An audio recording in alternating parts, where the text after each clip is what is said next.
Partido Podemos explica detalhadamente como Venâncio Mondlane venceu as eleições. Foi das questões preliminares, que é uma discussão de foro de direito, principalmente por causa das últimas jurisprudências que o Conselho Constitucional lançou. E há uma série de acontecimentos ao nível deste processo eleitoral, do qual, a este nível, que é o nível de recurso do contencioso, portanto, junto ao Conselho Constitucional, que pretendíamos protestar, que estamos a protestar a este nível, mas que era necessário dialogar com o Conselho Constitucional. Então fica ligado neste vídeo. Olá pessoal, aqui para vocês, o vosso boy Henrique Stress para mais um vídeo nesse canal, pessoal.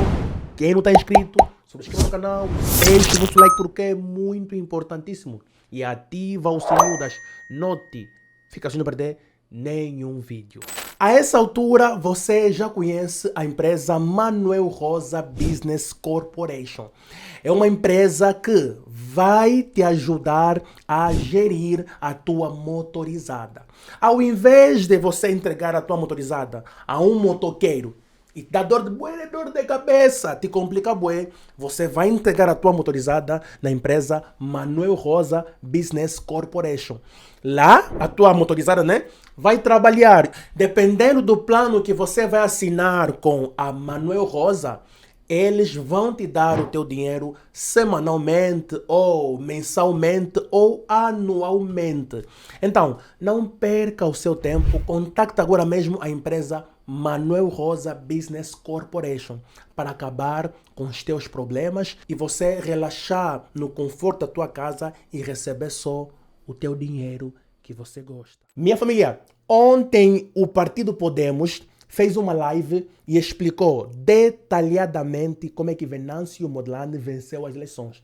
Nesse vídeo aqui de hoje, não vou colocar toda a entrevista, ou toda a live não, só um trecho. Mas quem quiser ver toda a explicação, aqui na descrição vou colocar o link do meu canal secundário, onde tem o vídeo completo.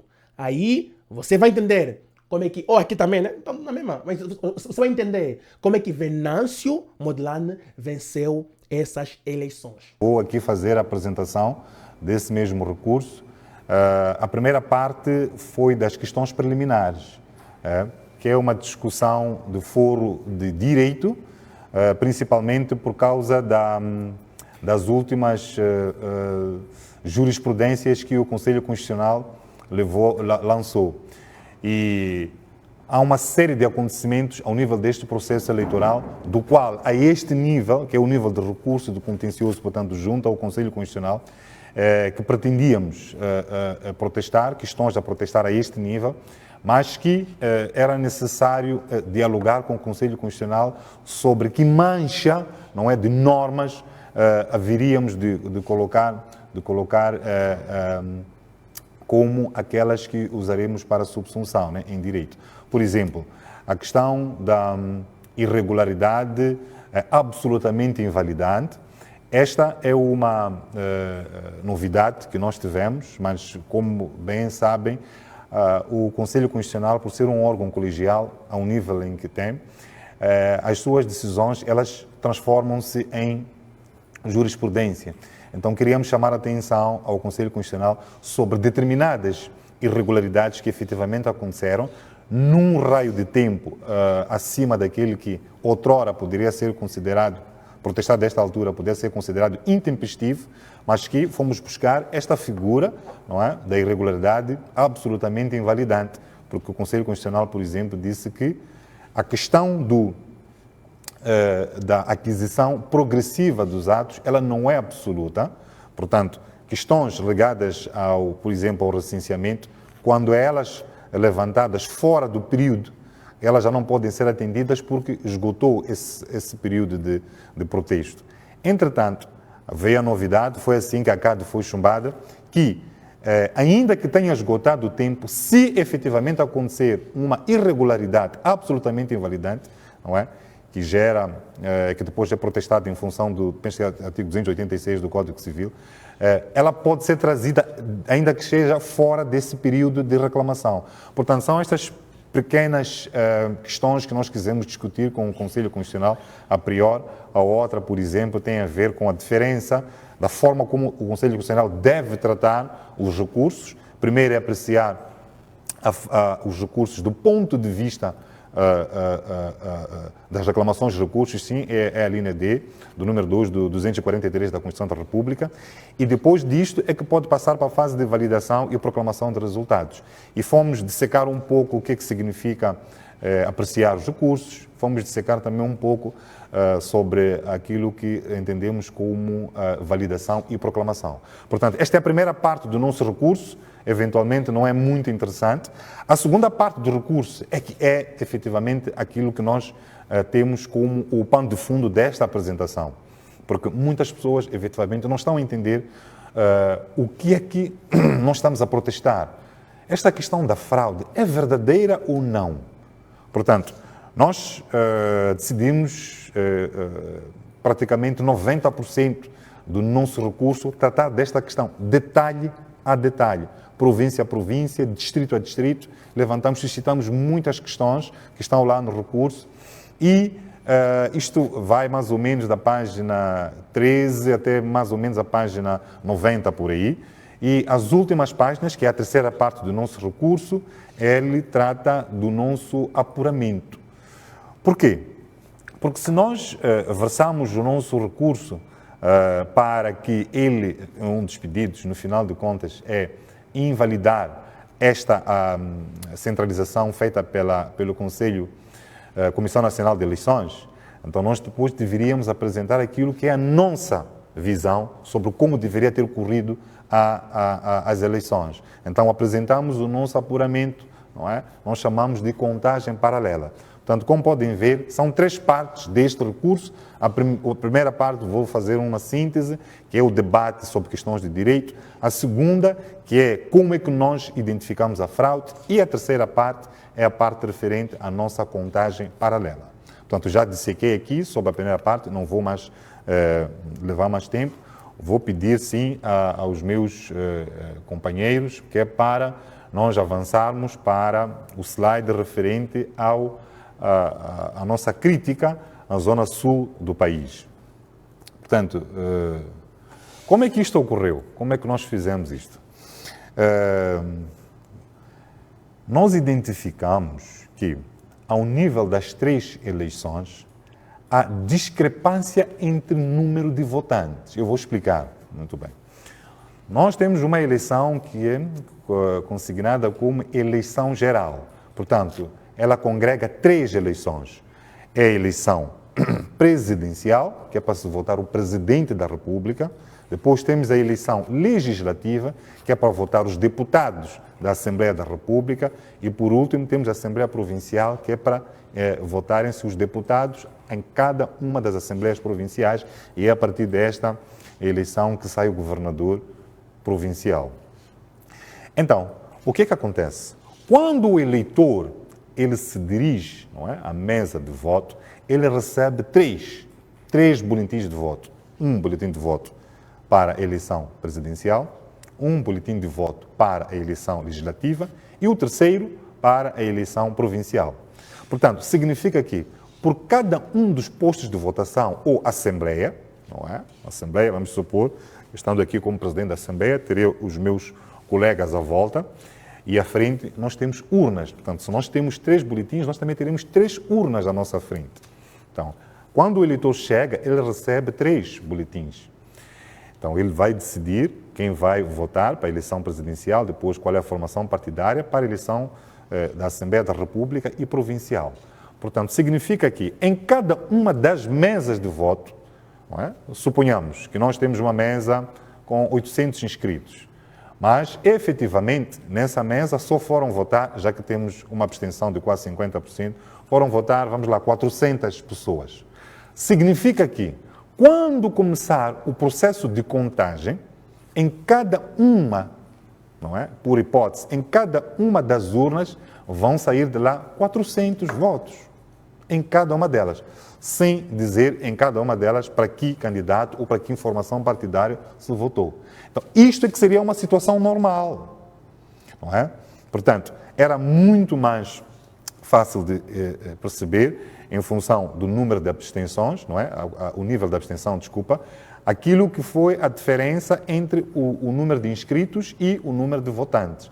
Portanto, o que aconteceu, afinal de contas? Aconteceu que, diante daquilo que a CNE apresentou, os votos começaram a fermentar.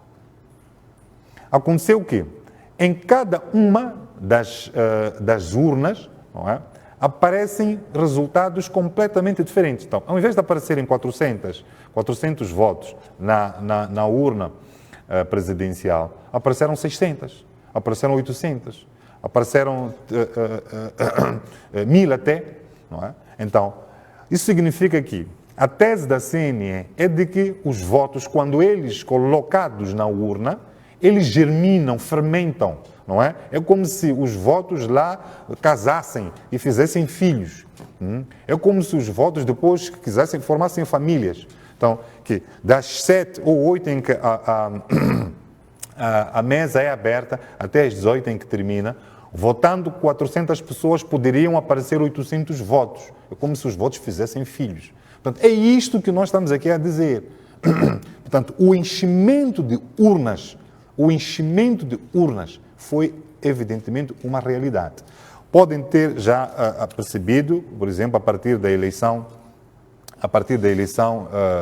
presidencial, desculpa, a partir dos dados que nós trazemos aí para a Zona Sul, já devem ter percebido que, por exemplo, na cidade de Maputo, nós tivemos aqui 397 votos. Este é um número que aparentemente é pequeno e pode não gerar preocupação. E isto eu quero chamar a atenção, de que não é nada disso. Quando isto não tem aí convosco, eu é que tenho aqui estes dados, quando nós fazemos uma apreciação em cada um dos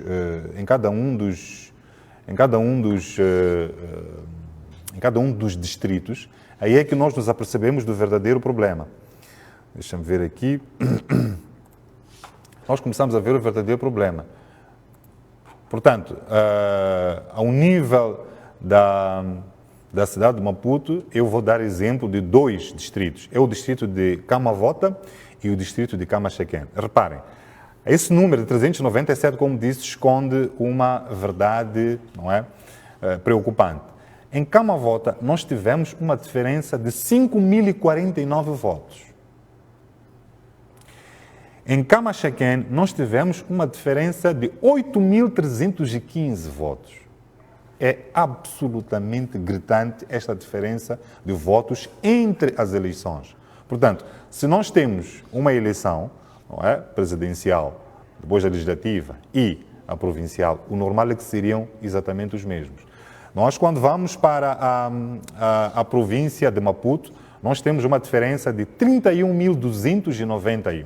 31.291, penso que é o número que está a sair aí no vosso ecrã. Aliás, ia pedir aqui aos internautas para usarem a câmera inteira, que é para poderem apreciar melhor, não é? Portanto, o celular, ao invés de estar nesta posição, ele vai ficar na posição horizontal. É a forma que vocês podem ter.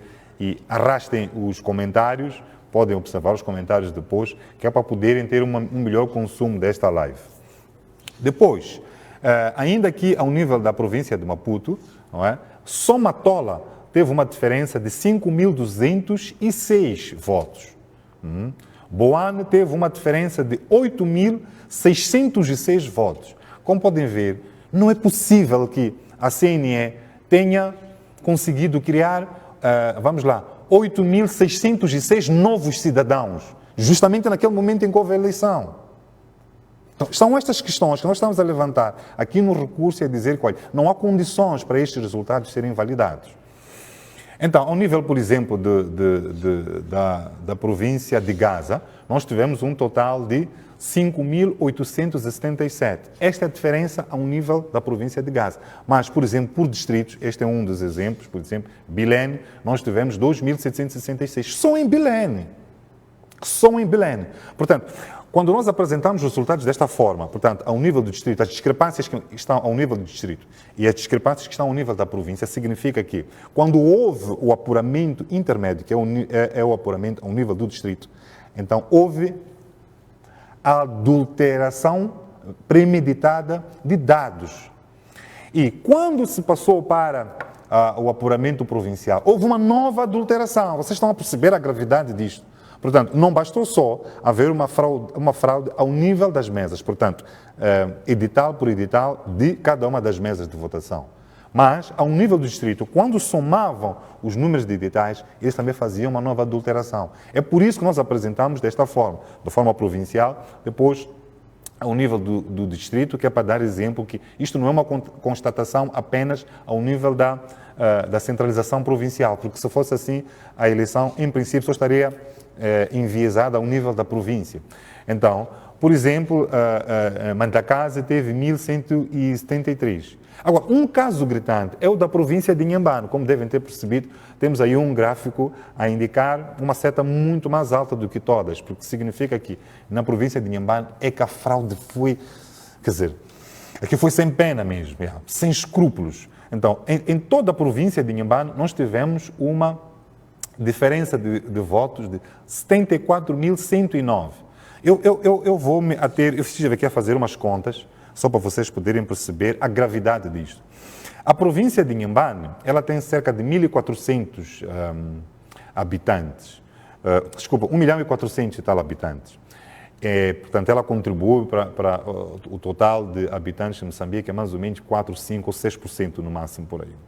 Então, o universo de inscritos na província de Inhambane, estamos a falar de dados da CNE, é de 1.002.723, ou por outra, temos o número de pessoas que, em princípio, não se inscreveu para a votação é de cerca de 488 mil. Entretanto, quando a CNE faz esta centralização ao nível provincial e apresenta este número de 74.109 novos votos, portanto, novos cidadãos, praticamente está a projetar uma população que só aconteceria talvez daqui a 3 ou 4 ou 5 anos. Portanto, nós estamos a trazer estes dados que é para fazer perceber, não só a Moçambique nesta live, mas também ao Conselho Constitucional, que não há condições de se aprovar aquela deliberação da CNE. Portanto, é uma heresia a um nível, heresia mesmo, é uma heresia científica. É uma heresia científica porque são dados estatísticos, portanto, não tem como estes resultados serem aproveitados. Falseia estatísticas populacionais, falseia a estatística ao nível do universo de votantes e inscritos, falseia, logicamente, uma eleição, todos os dados. E um dos grandes, podemos assim dizer, uma das grandes vitórias que nós passo a moderação, né? a modéstia, desculpa, deste nosso trabalho de recurso, foi conseguir apresentar uma situação de 2 em 1. 2 em 1 significa o quê?